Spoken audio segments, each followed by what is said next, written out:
Varicose veins కి సరైన చికిత్స కోసం సంప్రదించండి ఎవిస్ హాస్పిటల్.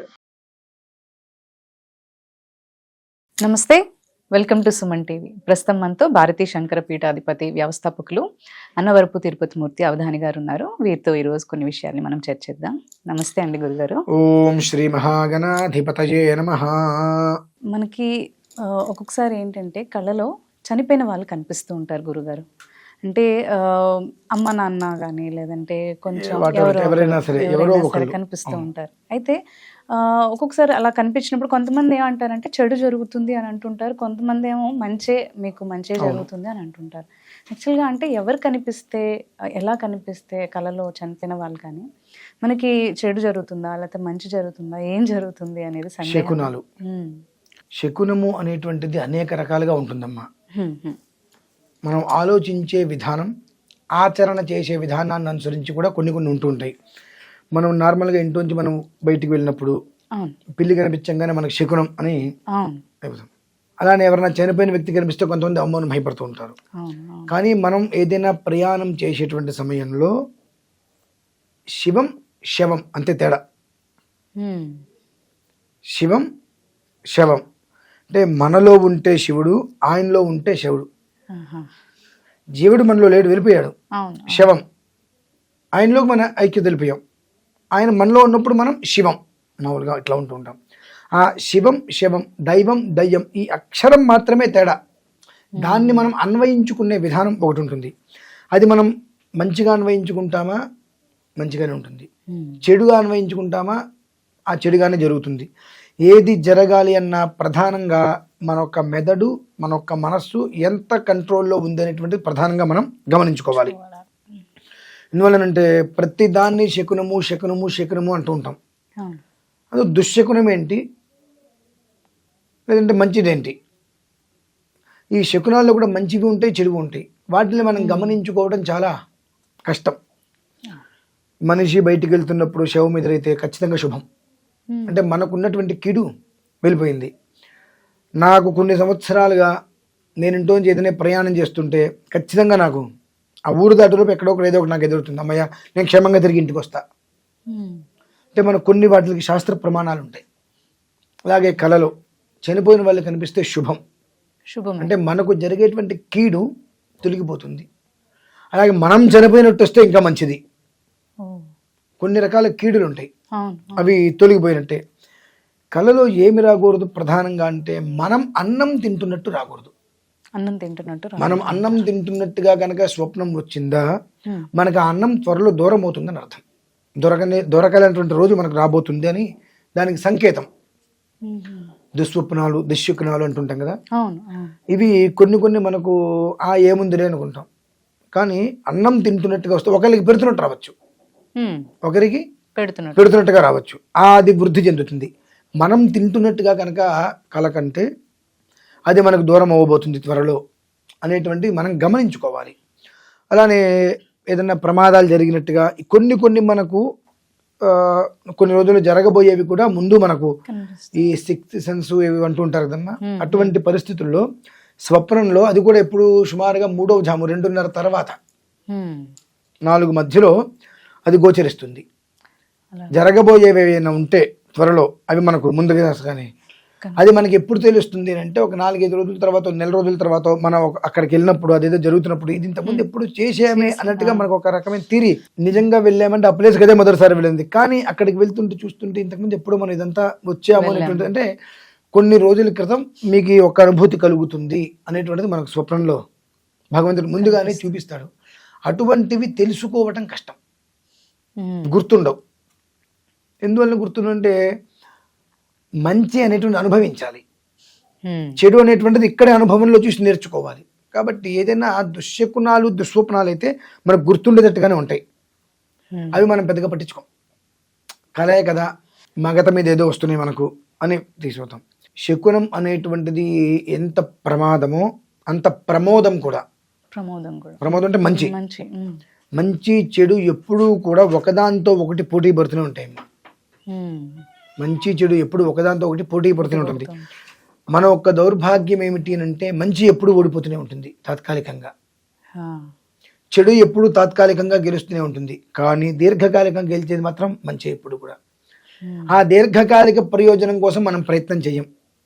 మనకు వచ్చే స్వప్నములు ఏంటి, దుస్వప్నం అంటే ఏంటి, దుశ్శకునం అంటే ఏంటి? పూర్వకాలంలో ఎడ్లు బండ్లో అన్ని వెళ్తున్నప్పుడు అవి స్టార్టింగ్లో నిమ్మకాయలు తొక్కిచ్చేవారు వాటి చేత.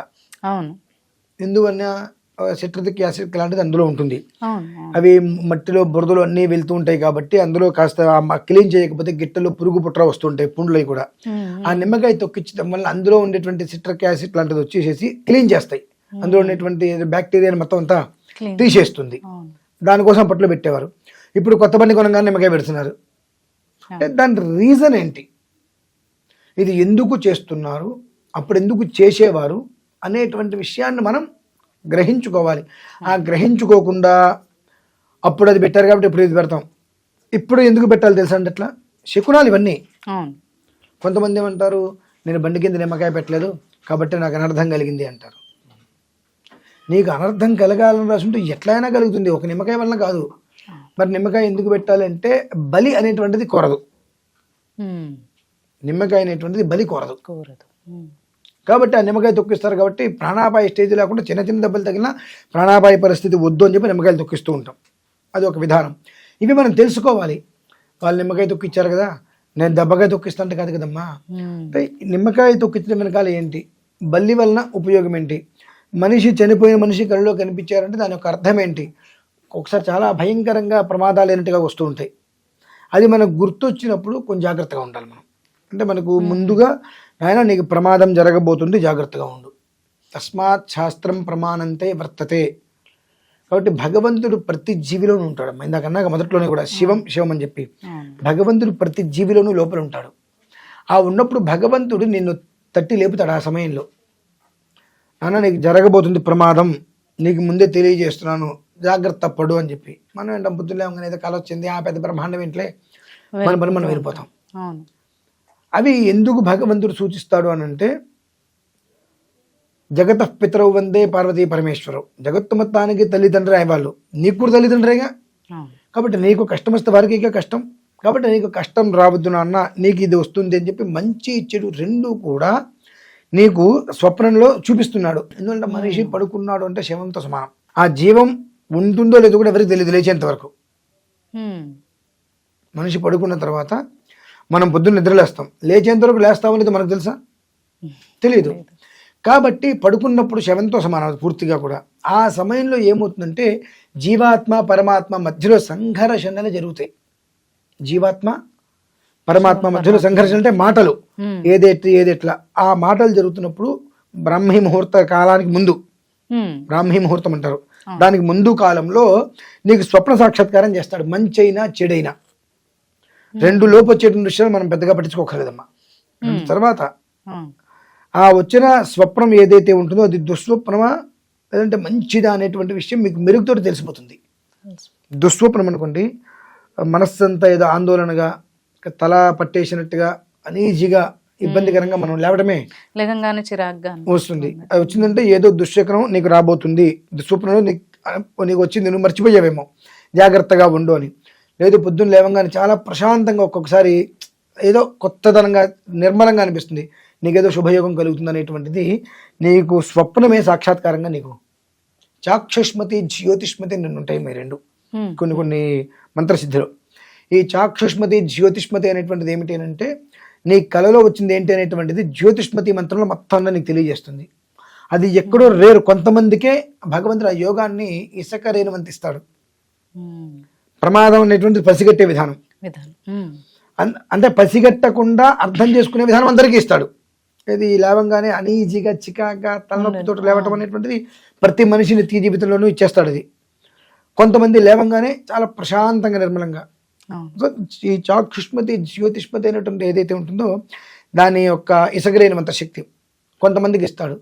వారికి కళ్ళు తెరిచి లేవగానే మనకు తెల్లవారుజామున వచ్చిన స్వప్నం ఏంటి, ఓకే జాగ్రత్తగా ఉండాలి, మనం కయ్యానికి కాళ్ళు వద్దు, ఎవరితో గొడవలకి వెళ్ళద్దు, ఎంతసేపటికి మౌనంగా ఉందాం, ఏ వారం రోజులు మంచిగా ఉంటే చాలా బాగుంటుంది.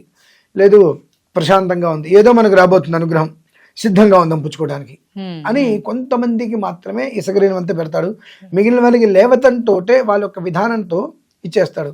కొంతమంది మీరు కామెంట్లో ఏం చేస్తాడు, ఏదో ఏదో చెప్తాడు, నోటికి వచ్చినట్టు చెప్పాడు, రోజు మేము చికాకుగానే లేస్తాం అంటే సిగ్గుంటే అలా మాట అనుకోవడానికి. పొద్దున్నే లేవడంతో ఆ దిక్కుమాలి ఫోన్ ముందు పెట్టుకోగా లేస్తున్నాం మనం. అవును. పొద్దున్నే లేవగానే భూమిని పెట్టుకుంటున్నావా? లేవటంటే ఎట్లా లేవాలి? పొద్దున్న కళ్ళు తెరిచేలోపు భూమిని ఇలా స్పృశించి ఇలా కళ్ళు తుడుచుకొని కరాగ్రే వసతే లక్ష్మి అనుకుంటూ ఇలా చూసుకొని కళ్ళు తెరవాలి. మనం పొద్దున్నే పక్కన ఉంటున్నట తల కింద దీపం వరకు పెడతారు చనిపోయిన వాళ్ళు. కదా, ఆ తల కింద పెట్టుకుని ఫోన్ మనం ఇక మనం బ్రతుకున్నాం మనకే గుర్తులేదు. ఆ తల కింద ఫోన్ పెట్టుకొని పడుకొని పొద్దున్నే లేవగానే ఇట్టి అడుకొని అది తీసుకొని వాట్సాప్ చూడాలి పొద్దున్నే. ఇక నువ్వు లేవడంతో ఫోన్ పెట్టుకుని చూస్తే నీకు వచ్చింది మంచిగా చెడ్డ నీకెలా తెలుస్తుంది? ఇంకా ఆ విచక్షణ నువ్వు కోల్పోయి ఎదుటి మనిషిని మాట్లాడుతున్నావు. కాబట్టి శకునం ఎందుకు వచ్చిందనేటువంటి విషయం గమనించుకునే విధానం నీకే భగవంతుడు ఇచ్చాడు. నువ్వు లేచే విధానాన్ని అనుసరించి నీకు వచ్చింది ఏంటి అనేటువంటి విషయం పర్టికులర్గా తెలిసిపోతుందమ్మా. అలాగే. ధన్యవాదాలు గురుగారు. పరమేశ్వర.